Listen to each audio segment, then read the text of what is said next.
Agora, a seleção brasileira de futebol, que terminou a Copa do Mundo de uma forma melancólica, a Copa do Catar. Você acha que tem correção, tem como a gente se preparar para a próxima Copa corrigindo o quê? Primeiro, na minha opinião, eu acredito que, como a gente já tem aí 4 anos para uma próxima Copa do Mundo, decidir quem será realmente o treinador. Eu já tive pensamentos distintos em relação a se um técnico estrangeiro pudesse trabalhar na seleção.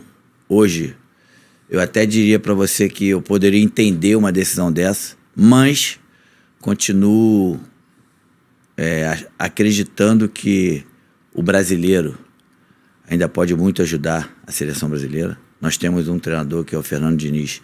Na minha opinião, é a cara da seleção brasileira. A seleção brasileira tinha que ser feito de uma maneira diferente, que vem sendo feito nesses últimos anos. Os resultados mostram que essa forma não tem sido positiva. Eu acredito que o treinador tinha que convocar apenas jogadores de no máximo 25 anos, preparando para a Copa do Mundo. Preparar esses jogadores e lá próximo, 6 meses, 8 meses antes da Copa do Mundo, aqueles jogadores mais velhos, 2 ou 3, o Neymar, por exemplo, se realmente estivesse em condição, e principalmente em condição física boa para vir e ajudar o grupo, poderia ser convocado. Se não... Você acha que o Neymar é o único fora de série dos jogadores brasileiros? Com certeza.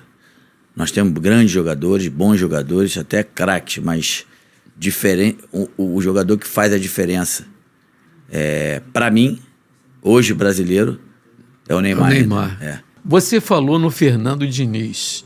O forte do Fernando Diniz é que você vê um time, ele mexe nas peças e o esquema continua o mesmo. Joga da mesma forma. Exatamente. Agora, você não acha que a seleção brasileira, por exemplo, vai preparar para as eliminatórias? Você tem que juntar o time, o grupo 2 dias, 3 dias antes de um jogo. Não daria para ele fazer isso? Sim, mas é o seguinte, garotinho. Eu acredito que o Fernando Diniz é um cara de uma inteligência tão grande que ele vai saber muito melhor do que a gente imagina lidar com isso, entendeu?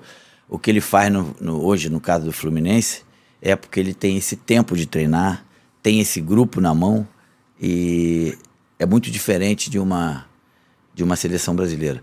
Mas quando ele, se tiver a oportunidade, se derem essa oportunidade dele ser treinador, eu tenho a certeza aqui absoluta que ele vai fazer o que for melhor.